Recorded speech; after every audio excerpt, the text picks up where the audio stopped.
kita akan belajar sesuatu yang sebenarnya penting untuk semua orang. Sebab selama ini yang ini hanya dipelajari di sekolah teologi, harus dibawa ke jemaat. Kita akan belajar bagaimana menangkap firman Tuhan dengan benar. Sebab yang namanya exousia, hak istimewa dari Tuhan terhadap orang yang menerimanya, salah satunya adalah firman. Itulah yang bisa mengubahkan mindset kita semua. Orang yang tidak mengenal firman, dia tidak bisa sempurna. Tidak mengerti kehendak Bapa. Baca Alkitab pun salah ayatnya. Ayatnya benar, tapi artinya salah dalam pikiran dia. Bahaya. Dan itu terjadi di mana-mana. Herannya orang yang sekolah teologi pun bisa salah ternyata. Jemaat malah bisa benar. Kita baca dulu Yohanes 8 ayat 43. Apakah sebabnya kamu tidak mengerti bahasaku? Sebab kamu tidak dapat menangkap firmanku. Ini banyak orang kalau membaca ayat ini agak bingung juga. Kelihatannya hampir sama gitu. Apakah sebabnya kamu tidak mengerti bahasaku? Sebenarnya orang yang diajak ngomong oleh Tuhan Yesus mengerti gak bahasanya? Itu seperti kalau saya ngomong sama Bapak Ibu sekalian dalam bahasa Indonesia gitu. Bahasanya mengerti. Sebab kamu tidak dapat menangkap firmanku. Dalam bahasa sederhana begini. Kenapa sih kamu diajak ngomong kok gak ngerti maksudku? Maksud Tuhan maksudnya. Sebab Tuhan pasti bicara dalam bahasa Aram atau Yunani ketika itu. Yang dimengerti oleh para murid dan orang-orang. Jadi bukan soal bahasanya yang gak mengerti. Kenapa kamu tidak mengerti maksudku? Sebenarnya itu artinya. Ada beberapa kemungkinan yang menyebabkan orang tidak mengerti. Kemungkinan pertama,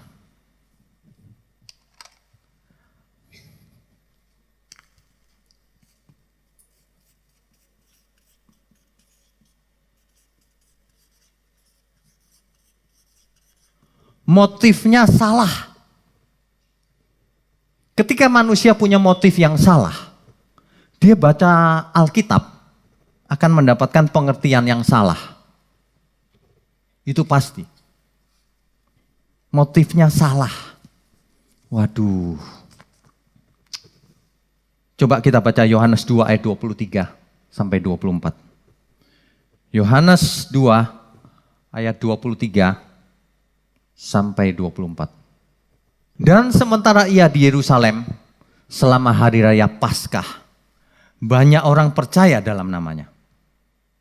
Karena mereka telah melihat tanda-tanda yang diadakannya. Ketika Tuhan Yesus ada di Yerusalem dan ketika itu hari raya Paskah, banyak orang datang. Lalu orang-orang melihat mujizat, lalu mereka percaya kepada Tuhan Yesus. Kenapa mereka percaya? Ayat berikutnya. Tetapi Yesus sendiri tidak mempercayakan dirinya kepada mereka. Kenapa? Karena ia mengenal mereka semua. Mereka semua datang cuma mau cari mujizat. Motifnya salah datang kepada Tuhan Yesus. Kalau motifnya salah ditolak Tuhan. Belum kalau baca firman salah. Makanya ada banyak orang suka benar gitu teologi kemakmuran. Karena motifnya mau datang kepada Tuhan supaya diberkati secara materi. Akibatnya kalau dia baca ayat, lihat tuh Abraham kaya kan? Gitu dapatnya. Lihat tuh Ishak kaya kan? Gitu. Dia nggak pernah lihat tuh murid-muridnya kok miskin semua ya dibunuh ya, nggak pernah lihat. Di Alkitab padahal banyak kejadian orang benar malah susah. Karena motifnya salah. Banyak motif yang salah yang dicatat oleh Alkitab. Ketika orang berdoa, apakah pasti dikabulkan? Tidak. Kenapa? Ada doa yang salah. Kenapa? Karena doanya dipakai untuk mendapatkan sesuatu, untuk memuaskan keinginan dirinya sendiri. Itu doa yang salah itu. Makanya banyak orang kalau hari ini, aku klaim janjinya. Untuk apa itu diklaim? Motifnya salah. Kalau motifnya salah, pengertiannya salah. Ada satu buku ya, saya lihat, heran juga lihat buku itu. Dari kitab Kejadian sampai kitab Wahyu, dia bahas. Tapi semuanya tentang harta dunia. Pasti yang nulis matre. Begitu dengar kata berkat tuh, ya kan, ada berkat kan? Contoh sederhana. Ketika Tuhan berkata, ketika firman-Nya mencatat begini Alkitab. Oleh keturunanmu, Abraham, seluruh dunia akan diberkati. Tuh, ya kan, semua dibuat kaya, kayak Abraham, kata dia gitu. Karena sudah matre, motifnya sudah salah. Padahal yang dimaksud ayat itu, melalui keturunan Abraham, melalui Ishak tepatnya, akan lahir sang juru selamat yang menyelamatkan dunia. Itulah berkat yang dimaksud Alkitab. Bukan berkat materi. Motifnya salah. Bahkan Petrus, ketika Tuhan berkata, aku harus ke Yerusalem dibunuh. Petrus berkata apa? Jangan Tuhan, sekali-kali itu jangan terjadi. Baik dong.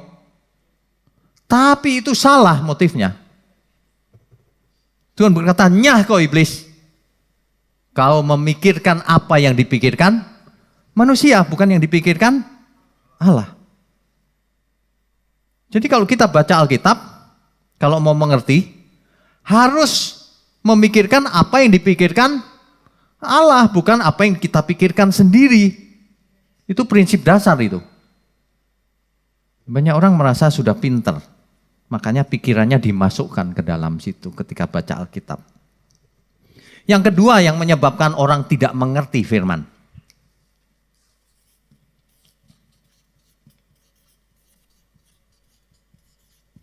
Cinta dunia. Kalau orang cinta dunia, udah deh, mati. Dikunci dia. Di situ. Jadi duniawi. Tidak mengerti kebenaran. Kalau seseorang tidak bisa dipercaya oleh dalam hal kecil, maka ia tidak bisa dipercaya dalam hal besar. Dalam hal kecil itu mamon. Cinta dunia.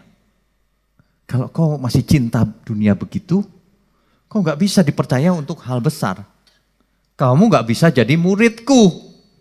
Kamu nggak bisa belajar kebenaran. Ya. Yang ketiga,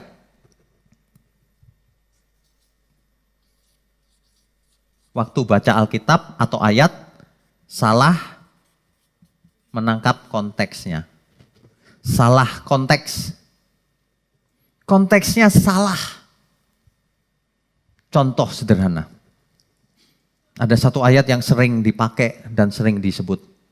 Oleh bilur-bilurnya kamu sudah sembuh. KKR dibuat ayatnya itu. Enggak ditulis dari awal, cuma dipotong. Oleh bilur-bilurnya kamu sudah sembuh. Lalu dipikir sendiri dengan pikiran sendiri. Sembuh dari kanker. Sembuh dari penyakit. Sembuh dari tidak punya jodoh. Sembuh dari tidak punya rumah. Artinya diisi sendiri. Padahal ayat itu tidak bicara soal kesembuhan fisik. Konteksnya salah. Enggak baca lengkap sih. Sukanya pilih-pilih ayat. Sukanya milih-milih ayat dan tidak mau dengar apa kata Alkitab. Bapak Ibu mungkin belum menangkap yang dimaksud ya. Contoh yang tadi aja ya, bilur-bilurnya. Oleh bilur-bilurnya kamu sudah sembuh.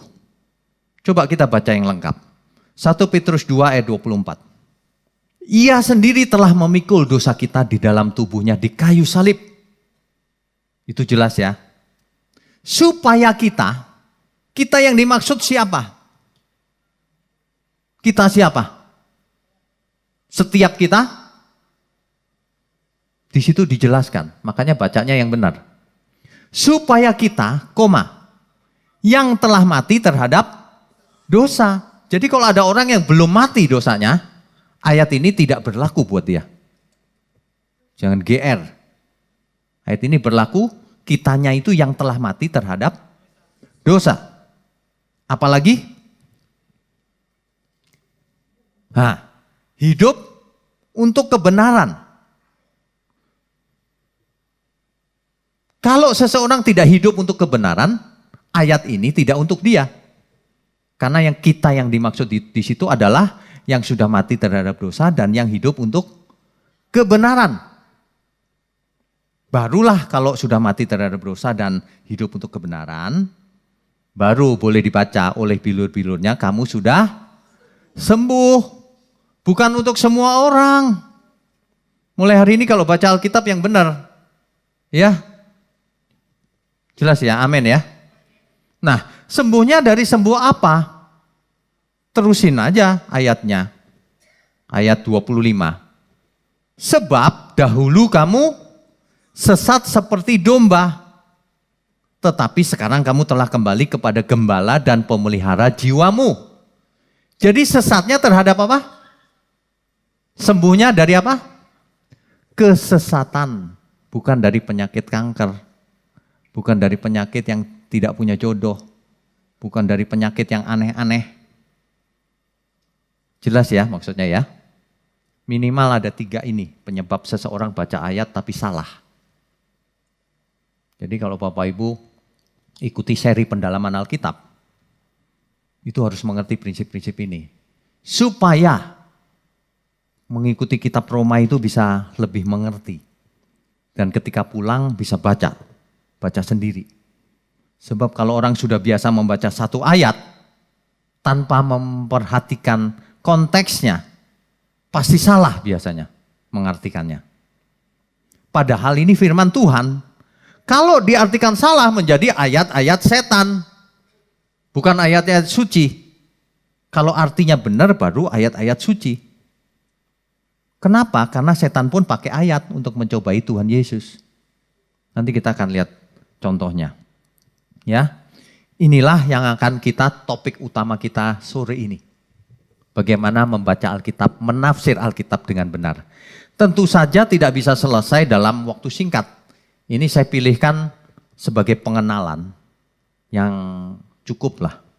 Karena kalau di kuliah bisa 1 semester atau 2 semester. Tidak perlu lah. Tapi untuk sederhana saja. Makanya disebut hermeneutika. Hermeneutics. Jadi judulnya PA malam ini hermeneutika. Sebuah pengantarnya aja. Tapi cukup lumayan. Ya. Ini dalam bahasa Indonesianya ilmu tafsir. Tafsir Alkitab. Enggak boleh sembarangan. Ya. Oke. Kita mulai. Alkitab itu cirinya, yang pertama Alkitab itu koheren. Koheren itu kenapa? Koheren itu begini, pengarangnya satu sebenarnya. Inspirasi Roh Kudus. Kalau inspirasinya sama dari Roh Kudus semua, tidak mungkin isinya saling bertentangan. Jelas nggak maksud saya? Kalau saya nulis surat gitu ya, nggak mungkin surat saya itu bertentangan satu sama lain. Pasti saling melengkapi. Saling apa lagi? Saling mendukung. Yang pertama harus diingat, Alkitab itu satu inspirasi. Satu inspirasi, yaitu dari Roh Kudus. Makanya Alkitab itu koheren. Koheren itu maksudnya apa? Ayat yang satu menjelaskan ayat yang lain. Jadi ayatnya saling menjelaskan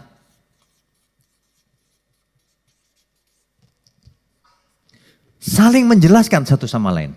Kalau Bapak Ibu membaca suatu ayat lalu kurang mengerti atau membingungkan, cari ayat yang lain yang topiknya sama. Jawabannya ada di sana. Atau ayat-ayatnya saling melengkapi. Saling melengkapi. Bapak Ibu kalau cuma baca kitab Kejadian, bisa dapat kebenaran hanya sebagian. Kalau hanya Taurat, hanya sebagian. Kalau mau lengkap seluruh Alkitab. Kan begitu kan? Nah, yang dimaksud koheren itu saling menjelaskan dan saling melengkapi. Tidak mungkin saling bertentangan. Kalau ada ayat-ayat yang seolah-olah bertentangan, sebenarnya tidak bertentangan. Kita harus cari arti sebenarnya. Contohnya, ada ayat yang berkata kita diselamatkan, dibenarkan karena iman. Betul? Tapi di ayat yang lain ada lagi dibenarkan karena perbuatan. Yang benar yang mana nih? Yaitu jawabannya sederhana. Iman tanpa perbuatan bukan iman. Jadi sebenarnya sama itu. Diselamatkan karena iman yang buktinya ada perbuatannya gitu loh. Sederhana aja, nggak usah didebatin sana sini. Nggak perlu. Saling menjelaskan, saling melengkapi. Nah kalau udah mengerti begini lebih enak. Belajarnya itu lebih enak ke depan. Ya. Ayat yang mudah dimengerti menjelaskan ayat yang sulit dimengerti. Jadi kalau Bapak Ibu ada ayat yang gampang dimengerti gitu, oh saya udah ngerti. Terus ketemu yang lain kok susah nih, topiknya sama padahal. Ya ambil yang gampang aja. Yang mudah dimengerti itu menjelaskan yang sulit dimengerti. Prinsipnya begitu. Ya, oke. Yang kedua, karena diinspirasikan oleh Roh Kudus, maka ayat-ayat itu ditulis untuk siapa?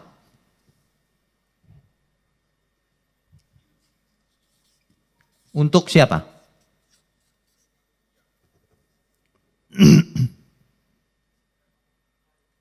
Untuk kepentingan siapa?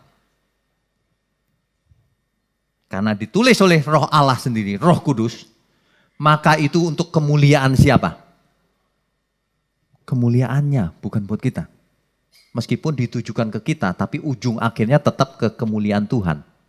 Tidak mungkin suatu ayat itu ditulis untuk kita toh, tapi tidak memuliakan Tuhan.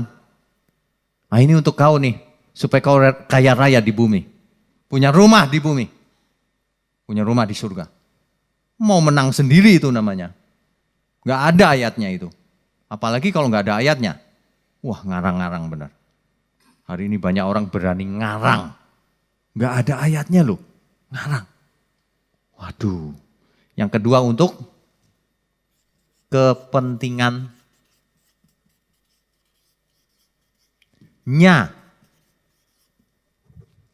Ngafalnya gampang. Kan lagunya selalu untukmu, bukan selalu untukku.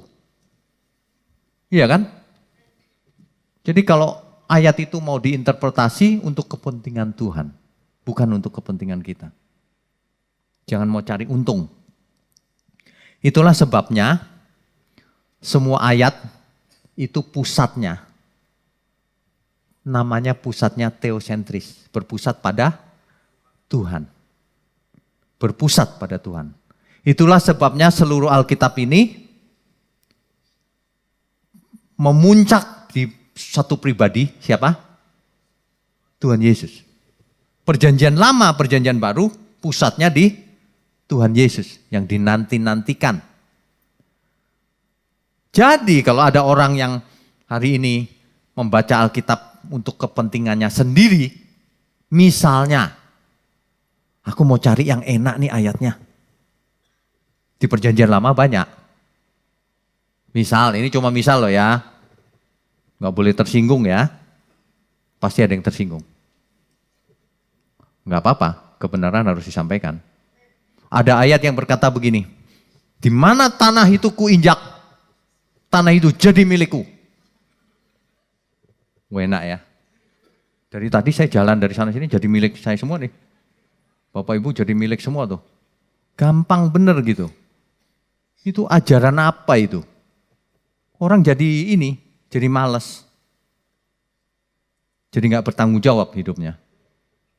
Untuk dirinya sendiri kan itu artinya. Bukan untuk Tuhan. Itu bukan untuk Tuhan loh. Waduh, mau menang sendiri. Ini harus untuk kepentingan Tuhan. Banyak orang nggak mengerti hal ini. Yang ketiga,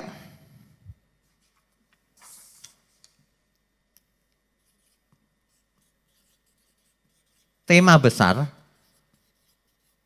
dibangun dari tema-tema yang lebih kecil.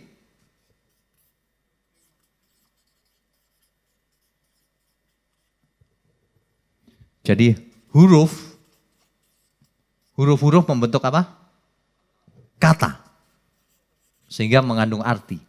Kata-kata menjadi kalimat. Ingat, itu sebabnya kalau kita dapat kalimat yang sulit, kita analisa katanya. Dari kalimat menjadi apa? Paragraf atau perikop ya. Dari perikop menjadi pasal. Dari pasal menjadi perjanjian. Dari perjanjian menjadi Alkitab. Kan ada 2 perjanjian kan? Maksudnya begini. Jangan pernah ambil ayat, 1-2 ayat tok, lalu bikin kesimpulan. Salah nanti. Bapak Ibu ada di antara kita yang sudah pernah bikin perjanjian bukan? Surat perjanjian di notaris atau di mana? Kan itu berupa kewajiban, hak, kewajiban dan sanksi bukan? Boleh nggak saya baca hak doang? Wah yang ini enak dibaca nih buat saya. Nggak ada, pasti orang teliti itu. Hak saya apa, kewajiban saya apa, sanksinya apa. Lah Alkitab kok malah sembarangan bacanya. Mestinya semua dong.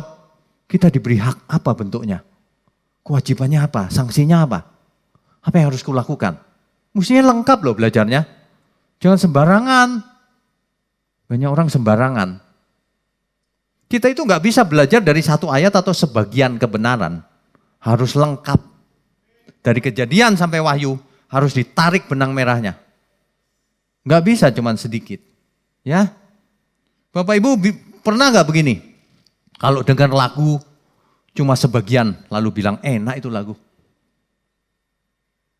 Kalau dengar lagu misalnya gini, Tuhan, lalu gini, udah tahu aku, enak. Ya kebetulan tahu lagu itu.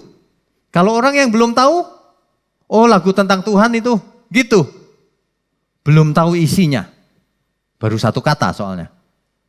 Tapi kalau sudah diterusin, Tuhan, aku rela. Oh, aku ngerti maksudnya. Iya, tapi baru sedikit. Belum lengkap bukan? Makanya jangan baca Alkitab cuma sepotong. Minimal 1 perikop. Setiap renungan 1 perikop minimal. 1 perikop juga sebagian kecil kan itu sebenarnya. Harus menangkap seluruh kebenaran. Makanya kalau baca Alkitab itu pagi itu bawa buku. Dapat apa catat. Dapat apa catat.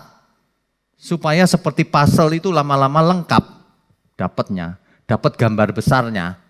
Dapat tema besarnya dari situ. Dari tema-tema kecil. Ya kan? Bapak Ibu biasakan membaca ayat. Jangan 1 ayat. Sana sini, sana sini.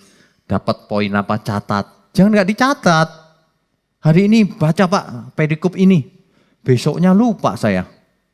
Perikop yang baru lagi. Lah terus-terusan begitu ya kapan majunya. Banyak orang udah Kristen sudah lama. Tapi hidupnya tidak berubah. Kenapa? Pengertian aja nggak dapat. Mengerikan loh. Kalau pengertiannya salah, hidupnya salah. Pengertian harus benar, baru hidupnya bisa benar. Itu pun belum tentu. Karena banyak orang yang mengerti tapi nggak melakukan. Banyak juga tuh. Banyak orang kalau PR rajin, tapi sehari-harinya nggak benar. Bisa. Masih ada yang begitu. Nipu kiri kanan, jalan terus. Waduh, nggak jujur sama pasangan. Kalau begitu itu mau ngapain ke sini? Aduh, kadang-kadang kita bingung juga tuh. Banyak orang ngapain gitu. Nggak konsisten. Kan semua kita datang ke sini mau belajar kebenaran, bukan? Amin. Belajar itu termasuk melakukan, bukan cuma teorinya tok. Bukan cuma logos, tapi jadi rema. Ya. Nah, yang keempat. Interpretasi Alkitab itu sebisa mungkin literal. 4. Sebisa mungkin harafiah. Literal itu harafiah. Kecuali itu memang tidak dimaksudkan harafiah. Misalnya Tuhan ngomong hal perumpamaan. Perumpamaan gadis bodoh, itu kan perumpamaan, bukan harafiah. Betul ya? Ada lagi kitab puisi, itu jelas, bukan harafiah. Tapi kalau memang kitabnya harafiah, harus harafiah. Jangan dirubah-rubah. Jangan membuat teori sendiri. Banyak orang nggak melakukan harafiah, padahal harafiah maksud Alkitab. Baik engkau makan atau minum, atau apapun lakukan untuk Tuhan. Harafiah nggak? Harafiah nggak makannya? Apa itu makan dalam roh, Pak? Harafiah nggak? Itu harafiah. Makan pun harus benar. Minum harus benar. Bicara harus benar. Apapun harus benar. Jangan dirubah-rubah ayatnya. Harafiah itu. Bukan perumpamaan loh itu. Ibarat makan ya Pak. Enggak, bukan ibarat. Makan pun harus benar. Minum harus benar. Dalam segala hal kita harus benar. Ya. Tuhan Yesus sendiri kalau menunjuk suatu ayat itu harafiah. Harafiah. Contohnya satu aja ya. Markus 10 ayat 6. Sebab pada awal dunia Allah menjadikan mereka laki-laki dan perempuan. Ini Tuhan ngomong ini harafiah loh. Benar-benar menciptakan manusia laki-laki dan perempuan. Bukan perumpamaan. Bukan. Saya pernah ditanya seseorang begini. Itu Adam dan Hawa itu ketika diciptakan, sudah ada manusia lain belum? Saya bilang belum. Mungkin enggak Adam dan Hawa itu di sana, di Cina pun diciptakan Adam dan Hawa, di Jepang juga, di Indonesia juga, masing-masing ada Adam dan Hawanya gitu. Tidak mungkin saya bilang, itu harafiah. Kita harus strict pada harafiah kalau memang dimaksud harafiah. Nah saya perhatikan ada orang-orang tertentu yang suka bermain-main. Contohnya, di kitab Wahyu, itu Yerusalem baru dikisahkan ada 12 pintu gerbang. 12 pintu gerbang. Disambungkan loh ke Indonesia, ke dunia saat ini. Kan gak ada hubungan, itu langit baru, bumi baru. Kok dikatakan gerbang yang pertama ada di Indonesia Pak? Gerbang keduanya ada di Cina. Ngawur itu. Ngarang. Gak boleh begitu. Di langit baru, bumi baru ada gerbang.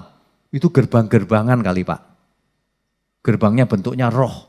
Loh, gak ada begituan. Kalau kita bicara langit baru, bumi baru ada 12 gerbang, Yerusalem barunya. Ada gerbangnya beneran. Ini ada amin gak nih? Bukan gerbang-gerbangan. Ini bukan basa-basi. Kecuali memang perumpamaan ya. Beda. Oke? Itu prinsip keempat. Gak boleh menafsir Alkitab secara alegori. Alegori itu maksudnya seperti perumpamaan gitu. Padahal harafiah. Bukan yang dimaksud Alkitab. Waduh. Kenapa nggak boleh? Karena itu subjektif. Banyak sekali loh penafsiran yang subjektif. Yaitu tadi, 12 gerbang. Satunya di Indonesia, yang kedua di Cina, yang ketiga di mana gitu. Subjektif banget itu. Nggak ada dasarnya. Nggak ada dasarnya. Contoh yang paling sederhana aja. Chip disuntik di tangan, itu antikris. Itu subjektif. Nggak ada dasarnya sama sekali. Alkitab ngomong chip nggak? Enggak. Alkitab ngomong tanda fisik nggak itu? Enggak. Baca. Jangan yang fisik dibuat nggak fisik, tapi yang fisik dijadikan non fisik, kebolak-balik semua. Makanya jadi orang harus jujur, tulus. Ketika baca Alkitab, terima apa adanya dari Alkitab. Jangan dimasukkan, enggak aku maunya gini. Loh, kok aku maunya gini, gimana sih? Aduh. Dalam Matius 10 ayat 15, di situ diceritakan tentang Sodom and Gomora. Itu perumpamaan atau harafiah? Harafiah. Banyak sekali di Alkitab yang harafiah. Banyak. Jangan dirubah-rubah. Kecuali memang dimaksud sebagai perumpamaan, personifikasi, bahasa simbol, atau yang lain. Contohnya, 1 Petrus 5 ayat 8. Sadarlah dan berjaga-jagalah, lawanmu si iblis berjalan keliling sama seperti singa yang mengaum-ngaum dan mencari orang yang dapat ditelannya. Coba perhatikan baik-baik kalimat ini. Si iblis itu sama seperti singa, seperti. Jadi si iblis itu diibaratkan seperti singa yang mengaum-ngaum dan mencari orang yang dapat ditelannya. Bahaya bukan? Itu artinya kan? Ada loh yang mengartikannya gini. Seperti singa berarti kucing itu Pak. Loh ini gimana sih? Seperti singa kucing berarti. Kenapa? Karena iblis sudah rontok giginya. Udah kalah. Udah gak bahaya. Ngarang-ngarang dia. Gak ada ayatnya. Ayat ini mesti dibaca dengan benar.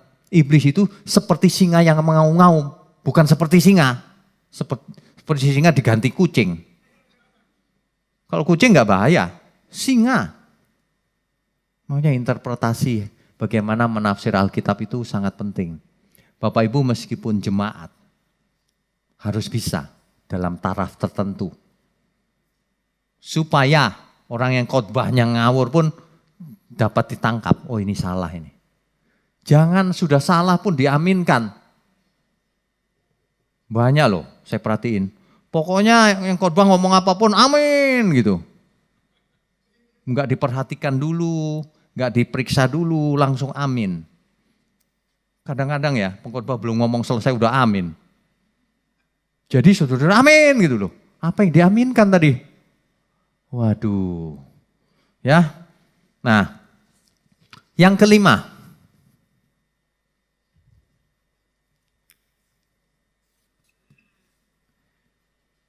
Biarkan Alkitab berkata sesuai yang diinginkan oleh penulisnya. Dalam hal ini inspirasi Roh Kudus. Dalam bahasa teknisnya itu ini, exegesis. Bukan eisegesis. Jadi kalau kita baca Alkitab, dengerin apa kata Alkitab. Jangan dimasukin ide sendiri. Contoh yang paling gampang yang tadi itu, oleh bilur-bilurnya kamu sudah sembuh. Itu kan idenya sendiri yang dimasukkan. Sembuh dari kanker, sembuh dari tidak punya jodoh, tidak punya rumah, sembuh dari kesulitan ekonomi, sembuh dari macam-macam kesulitan duniawi. Itu kan ide siapa? Ide sendiri kan? Karena Alkitab nggak ngomong begitu. Alkitab ngomongnya sebab dahulu kamu sesat. Jadi kalau kamu mati dari dosa, hidup untuk kebenaran, maka kamu akan sembuh dari kesesatan. Gitu maksudnya. Ya tapi kan Tuhan juga bisa menyembuhkan Pak. Oh iya, tapi bukan ayat itu yang bicara. Sebab kalau orang alasannya begitu, tapi Tuhan juga benar Pak, boleh. Tapi bukan ayat itu. Sebab kalau orang suka salah menafsirkan, nanti pas penting salah juga dia. Meleset jauh. Kebetulan Tuhan memang bisa, bukan kebetulan, ayat itu salah digunakan, tapi orang masih percaya Tuhan bisa sembuhkan kanker. Ya memang iya bisa, meskipun bukan ayat itu sebenarnya. Jangan biasakan menafsir Alkitab secara salah. Ada amin ya? Hidup cuma sekali, ngapain salah? Ngapain membohongi diri sendiri? Gak ada gunanya itu. Ya, prinsip kelima, eksegesis, bukan eisegesis. Eksegesis itu kata Alkitab apa, ya itu yang kita ambil. Jangan eisegesis. Eisegesis itu gini, aku mau khotbah tentang berkat nih. Saya cari, kan komputer, cari berkat itu apa ya. Dapat ayatnya banyak. Lalu diambilin satu persatu. Tapi waktu khotbah, pikiran sendiri yang dimasukkan, nggak sesuai ayat. Itu eisegesis namanya. Misalnya, Bapak Ibu kalau datang ke sini, pulang pasti diberkati, pasti nanti saldonya nambah di bank. Wah itu karangan sendiri pasti. Karena Alkitab nggak ada yang begituan. Nggak ada. Ini ya, Injil itu kekuatan Allah yang menyelamatkan. Ayat-ayat ini, melalui ayat-ayat ini Tuhan bicara sama kita. Bicara dalam berbagai firman. Kalimatnya bisa beda-beda. Supaya kita makin lama makin mengerti kehendak Tuhan. Semakin mengerti kebenaran. Tidak bisa ditipu oleh iblis. Nggak bisa. Gitu loh. Nah, kalau prinsip-prinsip ini dilanggar terus, tersesat seseorang. Ada orang yang bicara gini, saya nggak perlu baca Alkitab Pak, Tuhan bicara langsung sama saya. Ya kalau beneran bicara secara langsung ya nggak apa-apa. Tapi kalau apa yang kau katakan ternyata tidak sesuai dengan Alkitab, kau bohong. Karena Tuhan nggak mungkin bicara sesuatu yang melawan Alkitab, melawan firman-Nya sendiri. Tidak mungkin itu. Ada amin nggak? Bertobat ya Bapak Ibu ya. Mulai sekarang kalau baca Alkitab, dibaca serius. Apa maksud Alkitab? Dicatat poin-poinnya. Kalau nggak mengerti tanya. Kan banyak orang bisa ditanya di sini. Kita juga ada. Dimaksimalkan apa yang Tuhan sudah beri ke kita. Salah satu eksosia kan ini. Sebenarnya banyak sekali poinnya. Tapi ini sudah cukup. Ini dulu deh. Nah, kita belajar kasusnya aja. Contohnya, contoh kasus. Contoh kasusnya begini. Setan itu mencobai Tuhan Yesus pakai apa? Pakai firman. Bapak Ibu pernah baca pencobaan setan terhadap Tuhan Yesus? Dalam Matius 3 ayat 17 dikatakan begini. Setelah Tuhan Yesus dibaptis, maka ada suara dari surga. Inilah anak yang kukasihi, kepadanya lah aku berkenan. Suara Bapa di surga. Setelah berpuasa 40 hari 40 malam, Yesus dicobai iblis. Iblis mencobai Yesus dengan ayat-ayat kitab suci. Ketika itu Tuhan Yesus mulai lapar. Dicobai dengan kitab suci. Coba kita lihat pencobaannya. Matius 4 ayat 3. Lalu datanglah si pencoba itu dan berkata kepadanya, jika engkau anak Allah, perintahkanlah supaya batu-batu ini menjadi roti. Sebenarnya bisa nggak Tuhan mengubah batu jadi roti? Bisa. Tapi apa kata Tuhan di ayat berikutnya? Di ayat 4. Tetapi Yesus menjawab, ada tertulis. Apa maksudnya ada tertulis? Ketika zamannya Tuhan Yesus sudah ada Alkitab belum? Perjanjian lama sudah ada belum? Sudah. Jadi kalau Alkitab bilang ada tertulis atau kitab suci, itu maksudnya perjanjian lama. Ada tertulis manusia hidup bukan dari roti saja, tetapi dari setiap firman yang keluar dari mulut Allah. Ini sebenarnya Tuhan ambil dari mana? Dari Ulangan 8 ayat 3. Ulangan 8 ayat 3. Jadi ia merendahkan hatimu, membiarkan engkau lapar dan memberi engkau makan mana yang tidak kau kenal dan yang juga tidak dikenal oleh nenek moyangmu. Untuk membuat engkau mengerti bahwa manusia hidup bukan dari roti saja, tetapi manusia hidup dari segala yang diucapkan Tuhan. Tuhan Yesus ngambil ayat ini. Bayangkan kalau seseorang tidak mengerti firman sama sekali. Nggak mau baca Alkitab. Si setan ngomong pakai ayat. Lalu dia bingung. Itu ayat juga tuh. Amin, malah diaminin. Waduh, gawat. Gawat. Itu ayat bukan yang di... Setan pun pakai ayat loh. Jangan sampai setan ngomong terus amin. Jangan sampai orang ngomong sembarangan diaminkan. Waduh, mengerikan loh dunia ini. Ada orang yang suka menyampaikan nubuat di mimbar. Lalu nubuatnya gak terjadi. Artinya dia bohong. Sederhana kan? Lain kali jangan diaminkan. Bernubuat tapi sering-sering tapi nggak pernah cocok. Nggak pernah cocok. Jangan diaminkan lain kali. Bapak Ibu mesti pintar. Bukan pintar ilmu apa, bukan. Pintar mengerti kehendak Tuhan. Pintar membaca firman dengan benar. Sebab mindset kita ditentukan oleh itu. Kalau enggak, waduh. Oke, jadi Tuhan Yesus selalu menjawab sebab ada tertulis. Ya, nanti di rumah dibaca ya. Karena kalau dibaca satu persatu waktunya enggak cukup. Jadi begini, iblis, ini Tuhan Yesus. Di Matius 4 ayat 3. Iblis mencobai Tuhan Yesus supaya mengubah batu menjadi roti. Di ayat 4-nya Tuhan Yesus menjawab. Sebenarnya jawaban itu diambil dari Ulangan 8 ayat 3. Lalu iblis mulai lagi dengan ayat 5-nya. 5 sampai 6. Nah, ini dia. Ayat 5 sampai 6, iblis ngambil dari kitab Mazmur. Waduh. Mazmur 91 ayat 11 sampai 12. Dari Mazmur. Coba kita baca. Matiusnya aja.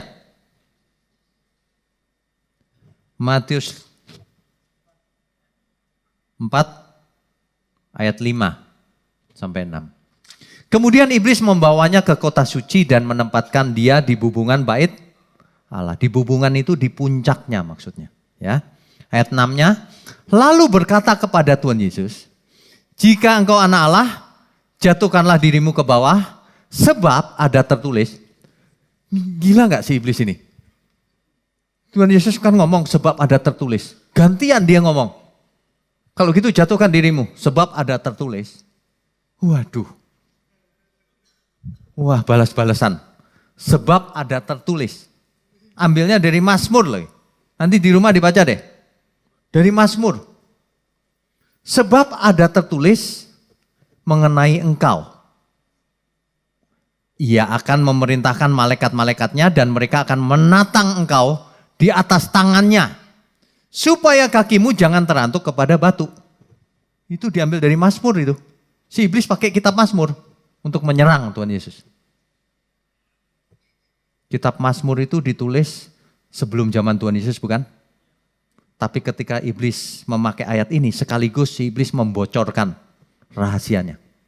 Yang dimaksud oleh kitab Mazmur Tuhan Yesus. Kan tadi jelas tuh mengenai engkau. Kan jelas. Nangkap gak maksudnya?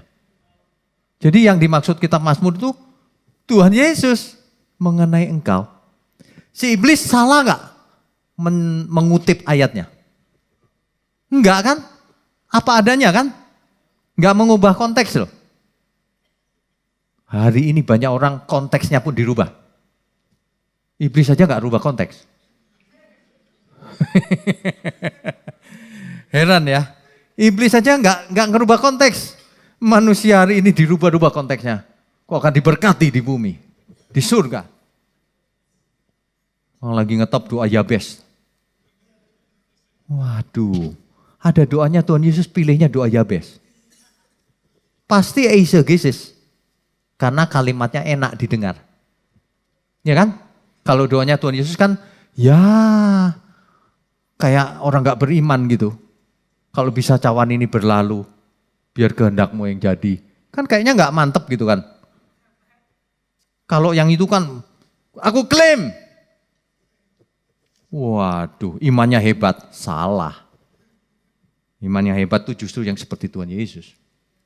Ada amin gak ini? Orang mengaku Kristen tapi bukan Tuhan Yesus yang diutamakan. Iya bes. Banyak loh. Apa yang diucapkan Tuhan Yesus itu puncaknya. Kok orang belajarnya dari perjanjian lama ya.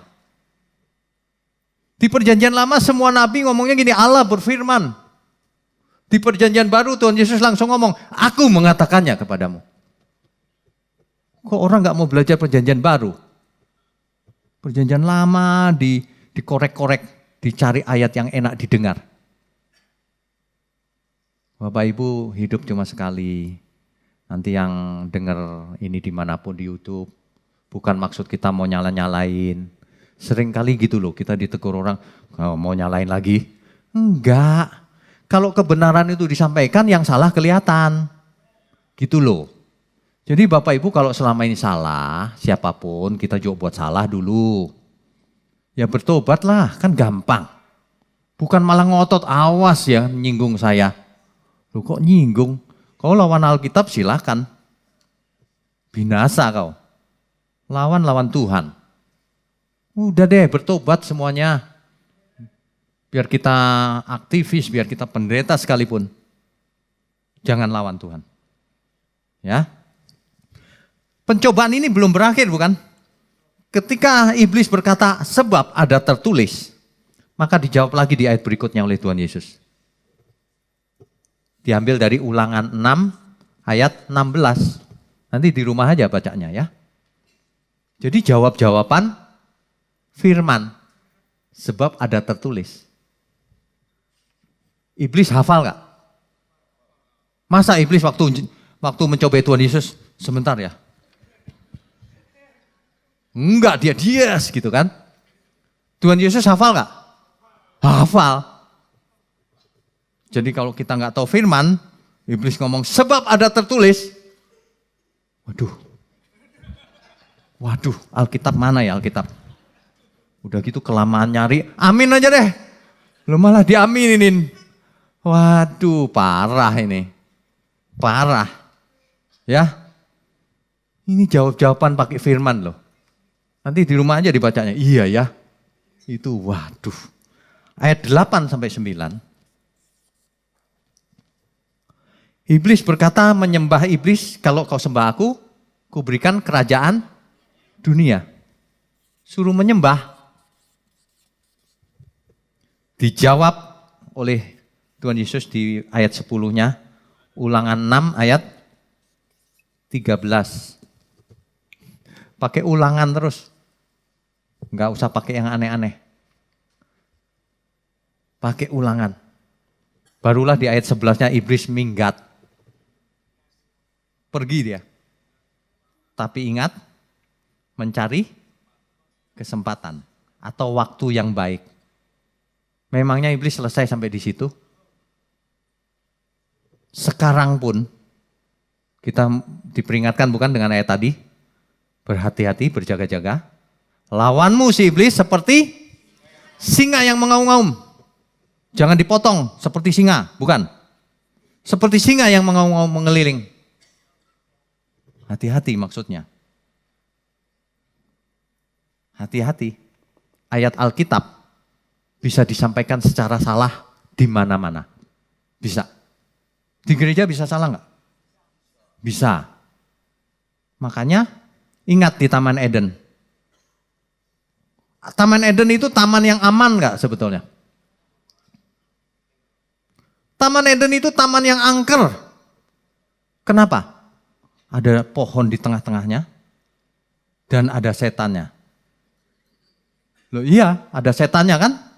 Melingkar loh itu. Setan bisa ada di mana-mana. Berupa manusia bisa. Manusia jadi downline-nya setan. Jadi juru bicaranya. Hati-hati. Makanya kita pembicara hati-hati banget. Nggak berani salah. Sebab kalau kita salah, apa bedanya sama iblis? Iblis juga pakai firman Tuhan. Jadi ayat-ayat kitab suci itu tidak boleh diartikan sembarangan atau suka-suka. Enggak boleh. Harus sesuai konteksnya. Harus untuk kepentingan Tuhan. Perhatikan tadi si iblis. Memakai firman, konteksnya pas, enggak salah. Tapi untuk kepentingan dirinya. Mau menjatuhkan Tuhan Yesus. Sedangkan Tuhan Yesus mengutip firman juga untuk kepentingan Bapa di surga. Karena dalam rangka makananku ialah melakukan kehendak Bapa. Kan begitu. Nah, setiap kita harus punya motif yang benar. Baca Alkitab harus sesuai konteks. Harus exegesis. Jelas ya? Enggak sulit kok sebenarnya. Asal kita benar-benar mau tekun. Nah, satu lagi. Contoh. Yohanes 10 ayat 15. Sama seperti Bapa mengenal aku dan aku mengenal Bapa dan aku memberikan nyawaku bagi domba-dombaku. Kalau kita hanya berdasarkan satu ayat ini, artinya Tuhan mati hanya untuk domba-dombanya. Kan gitu seolah-olah. Artinya Tuhan mati hanya untuk sebagian orang. Israel misalnya. Artinya kan gitu kalau cuma satu ayat. Padahal yang dimaksud bukan itu kan. Makanya ayat-ayat Alkitab itu saling dan saling menjelaskan. Jangan pakai cuma satu ayat. Perhatikan orang-orang yang gak benar itu pakainya satu ayat. Nanti kalau ditunjukkan ayat lain dia lari. Dia gak mau. Dia gak mau loh udah ditunjukin ini loh. Pura-pura gak dengar. Begitu. Padahal kalau diskusikan enak ya. Oh itu ya. Oh ya tapi ada ini juga. Nah makanya saling melengkapi, saling menjelaskan. Koheren. Ya. Di ayat lain banyak sekali. Contohnya. Contoh aja deh. 1 Yohanes 2 ayat 2. Dan ia adalah pendamaian untuk segala dosa kita. Dan bukan untuk dosa kita saja, tetapi juga untuk dosa seluruh dunia. Jelas kan? Jadi kalau Bapak Ibu baca, loh yang satu katanya domba-dombanya saja. Yang satu kok seluruh dunia. Berarti menafsirnya mesti ngerti. Oh, seluruh dunia sih. Tapi yang nolak gak jadi domba. Yang menerimanya yang jadi domba. Dan taat sampai mati tentunya. Kan begitu aja. Nah, masalah menjadi domba mengikut Tuhan atau tidak kan tergantung masing-masing mau apa enggak. Bukan ditentukan. Bukan ditakdirkan. Ayat-ayat Alkitab tuh banyak loh. Cuma orang-orang itu kenapa nggak mau berpikir gitu ya. Bahwa ayat itu saling mendukung, saling menjelaskan, saling melengkapi. Enggak loh, pakai satu ayat terus diajuin terus gitu. Waduh, Bapak Ibu mesti begini belajarnya. Kalau Bapak Ibu punya pengertian tentang satu ayat, lalu ada ayat yang lain yang beda, ingat. Saling menjelaskan atau saling melengkapi. Kalau kelihatannya bertentangan, ada sesuatu. Tanya ke kita, nanti kita jelaskan. Mungkin bahasa aslinya, mungkin salah menyalin atau apa gitu, salah terjemahan, bukan salah. Terjemahannya kurang tepat misalnya, bisa.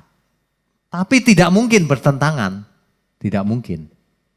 Ya, sebab Alkitab firman Tuhan, tidak ada yang lain. Satu lagi yang terakhir contohnya. Efesus 1 ayat 4. Sebab di dalam Dia Allah telah memilih kita sebelum dunia dijadikan. Waduh, gimana nih? Berarti Tuhan sudah milih sebelum dunia dijadikan. Supaya kita kudus dan tak bercacat di hadapannya. Kalau cuma satu ayat ini, seolah-olah sudah ditakdirkan Tuhan. Betul ya? Padahal kalau kita mengerti, satu ayat ini pun belum tentu artinya itu. Sebelum dunia dijadikan kita sudah dipilih. Betul. Ada yang jadi orang Indonesia, ada yang jadi orang Amerika, ada yang mendengar Injil, ada yang tidak mendengar Injil. Nah itu benar, jelas. Ya kan? Tapi kalimatnya supaya kita kudus, supaya. Bukan pasti kudus, supaya. Nangkap ya maksudnya ya. Jadi harus ada usaha untuk hidup kudus dan tak bercacat di hadapannya. Tapi oke lah, kita baca seluruh Alkitab. Ini kan jemaat Efesus nih. Coba kita baca Wahyu 2 ayat 5. Atau dari ayat 4-nya. Namun demikian aku mencela engkau, karena engkau telah meninggalkan kasihmu yang semula. Jemaat Efesus sudah mulai gak benar. Ayat 5-nya.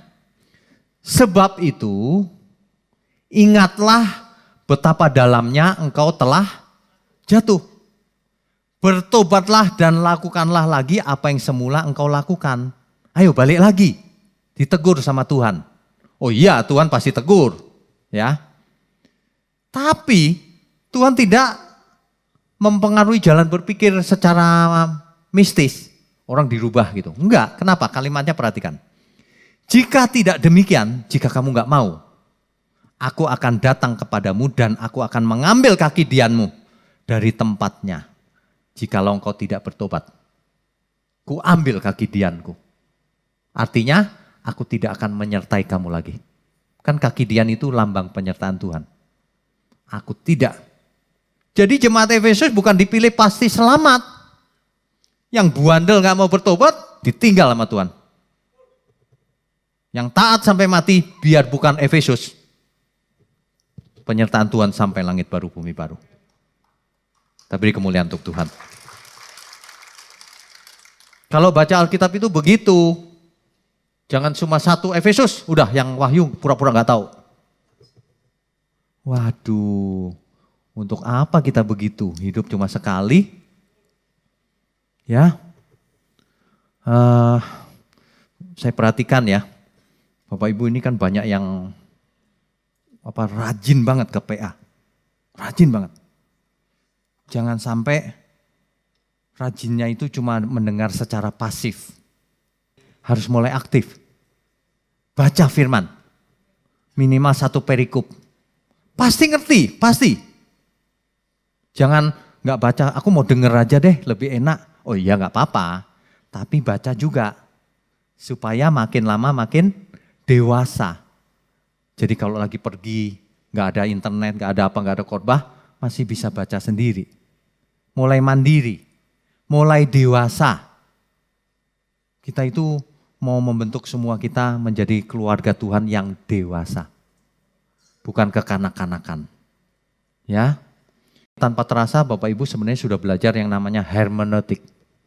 Cuman baru pengantar. Tapi pengantarnya udah saya sedemikian rupa supaya udah cukup sebenarnya. Coba aja ikuti prinsip itu.